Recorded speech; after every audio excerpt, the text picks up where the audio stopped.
And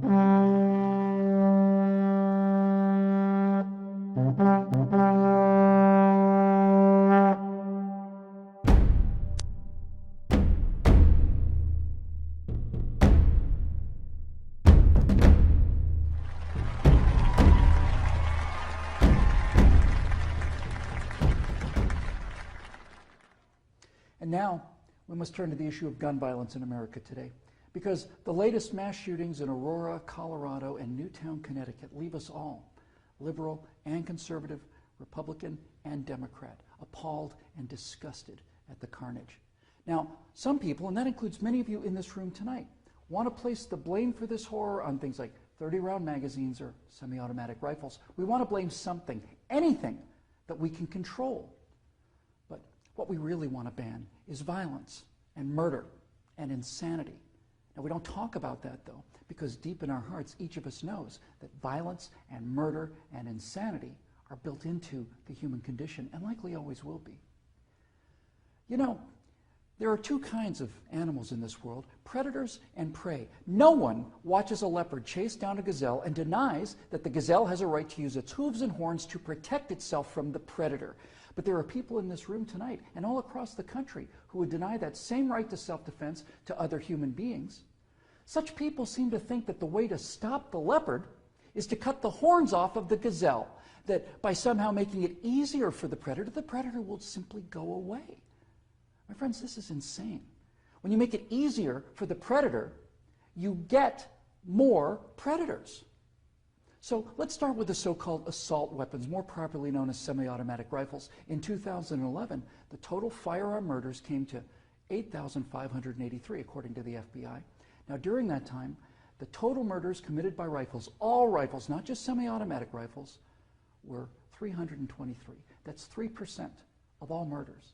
Hammers and clubs kill half again as many people as rifles. Hands and feet murder twice as many. And knives kill 5 times more Americans than all rifles combined.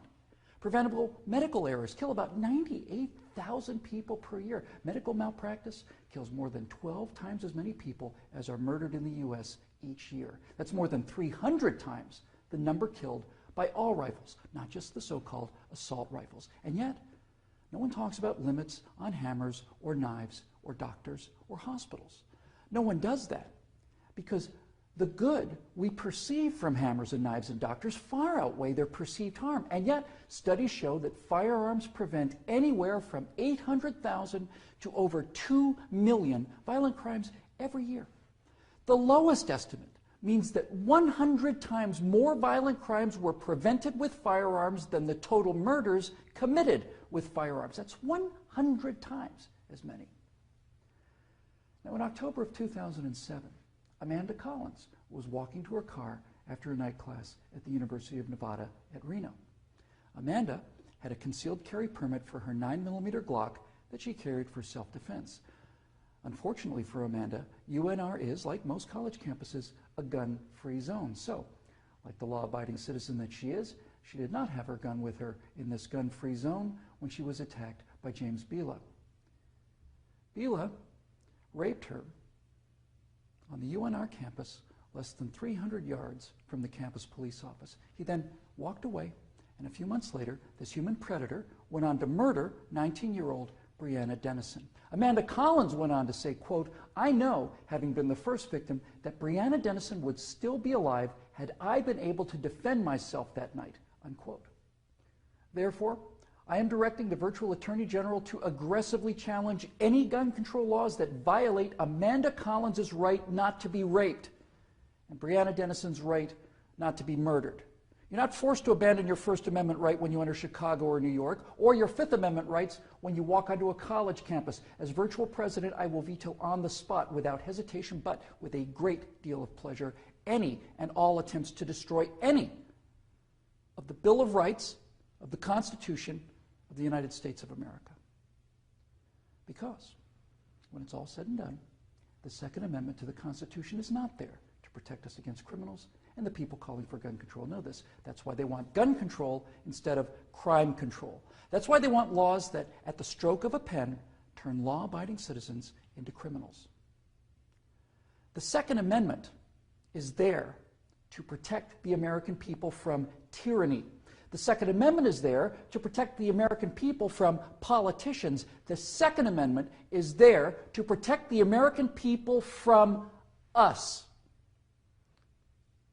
Now, some politicians claim America deserves a vote on this issue. Okay, let's have a vote. Those of you advocating infringement on the right of the people to keep and bear arms need to go to the American people with the 28th Amendment, which would simply read, the Second Amendment to the Constitution is hereby repealed. That would, for the first time, give you the legal authority to do what you have been doing and what you are trying to do now in direct violation of your oath of office to defend the entire Constitution of the United States, not just the parts you happen to approve of. So go ahead, go to the American people and tell them that ultimate power is no longer to be vested in the people who can't be trusted with that power according to you. Tell them only the government can have that power now. You go out there and try to convince the people of the 38 states that you're going to need to get that amendment passed to agree with your opinion of them versus their opinion of you. I dare you. 12 million unarmed men, women, and children were unable to resist being murdered by their own National Socialist government in Germany. Perhaps 50 million unarmed men, women, and children were murdered by their own Union of Soviet Socialist Republics. 50 million Chinese murdered by their own government under Mao, who also disarmed his people, and in Cuba, and in Vietnam, and in the killing fields of Cambodia. Now you say that can't happen here? You say we're protected? By what? By the Constitution that you're in the process of destroying? You are in violation of your oaths of office by so much as introducing this legislation, let alone passing it. My fellow Americans, the previous inhabitants of this chamber watched as 100 million people were murdered after being disarmed by their own governments. Every single one of those men, women, and children were as real and precious and irreplaceable as the children at Newtown. And I tell you here and now that I will be damned if I will let that happen to the American people.